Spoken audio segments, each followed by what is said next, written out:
I would love to share this incident of a great scholar of deen, a great waliullah, Abdullah bin Mubarak rahimahullah.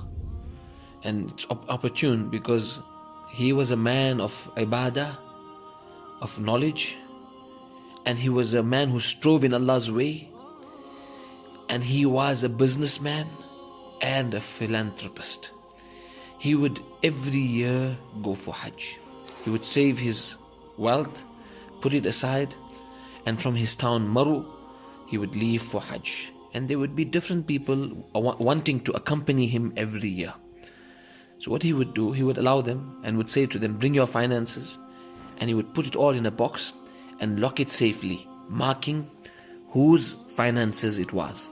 And on the journey from Maru right till the entire Hajj, he would not cease spending on them, giving them the best of ikram and food and whatever possible, like sweet dishes.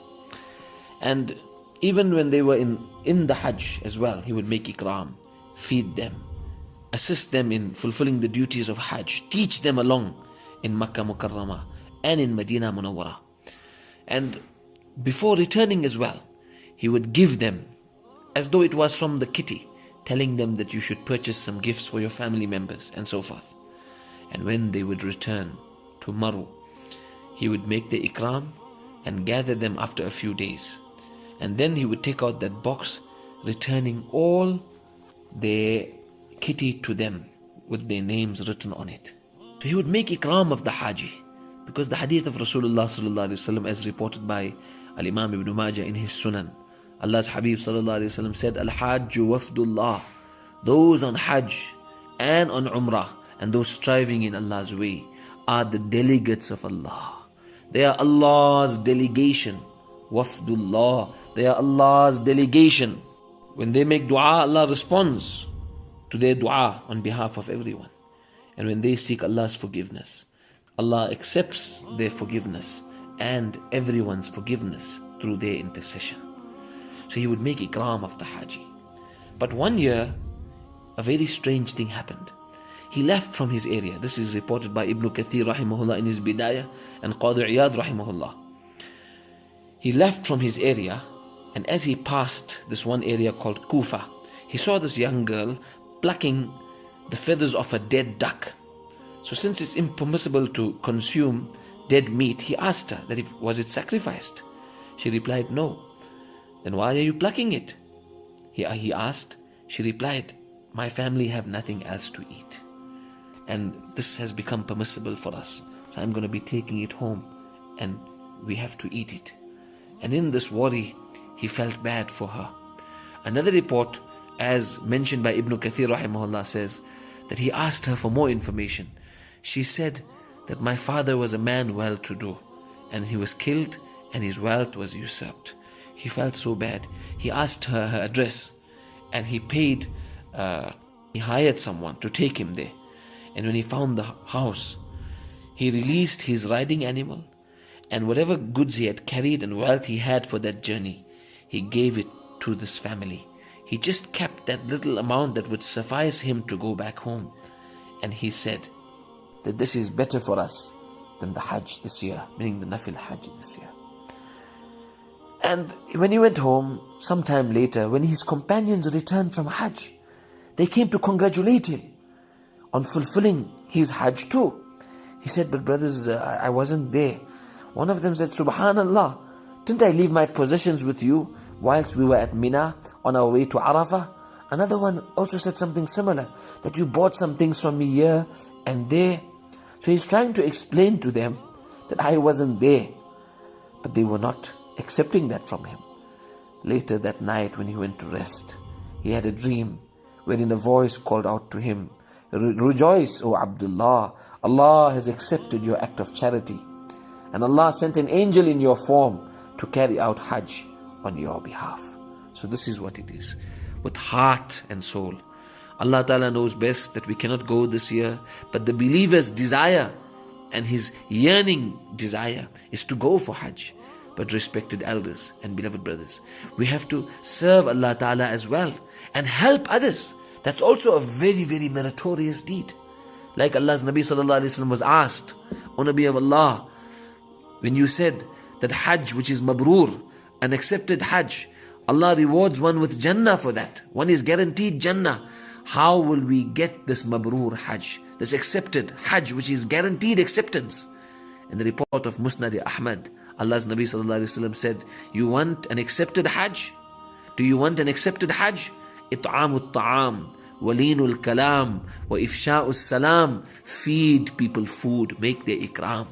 Leenul kalam, speak to people lovingly, sweetly, politely, kindly. And spread salam to everyone. Make salam to everyone. Greet everyone first. This is how Allah will guarantee you an accepted Hajj. There's another interesting incident of Abdullah bin Mubarak rahimahullah. When he was on Hajj and he rested near the Kaaba. And there, as he went to sleep, he saw two angels descend from the sky. And they started speaking to each other.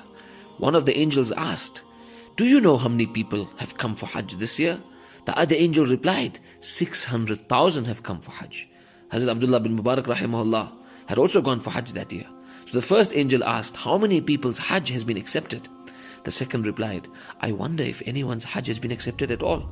And in this, Abdullah bin Mubarak rahimahullah was worried. And his worry was so many people going through so much of sacrifice, crossing so many obstacles, rivers, jungles, mountains, and hardships, and incurring expenses. And as he went, he thought a little further. The one angel said that there's a cobbler in Dimashq, in Damascus. His name is Ali ibn al-Mufiq. He couldn't come for Hajj this year, but Allah has accepted his intention of Hajj.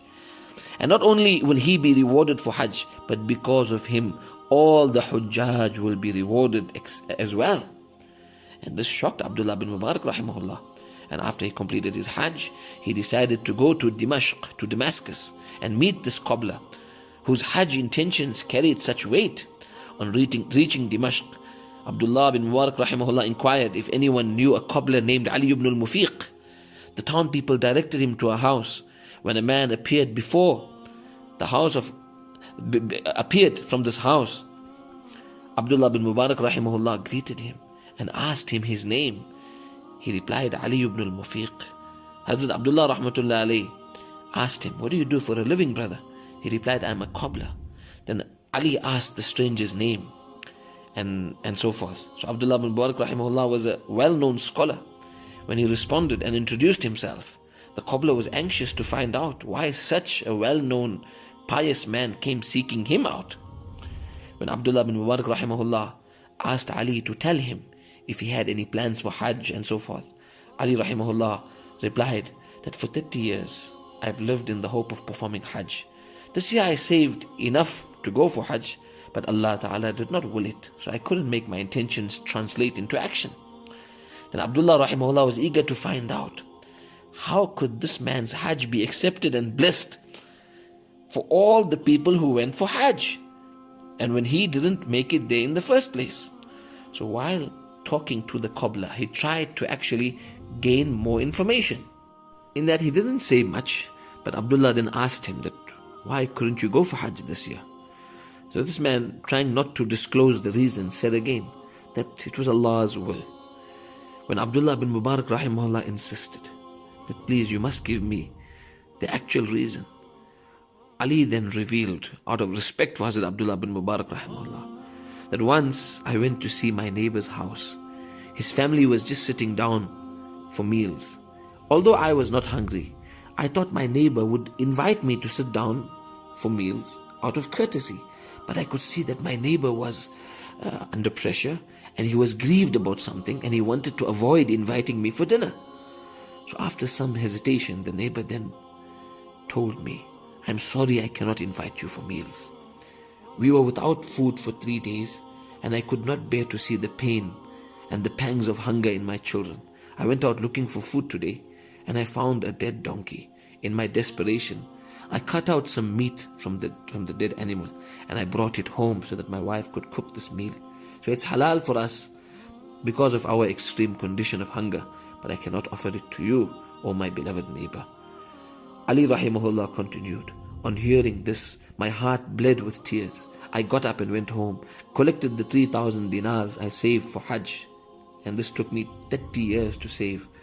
But I gave my neighbor the money. So this is, Allah Ta'ala gave me tawfiq to do this. This touched Abdullah bin Mubarak rahimahullah immensely. And he then shared his dream with the cobbler. Respected lovers of Sahabar radiallahu anhum, let us serve humanity as well.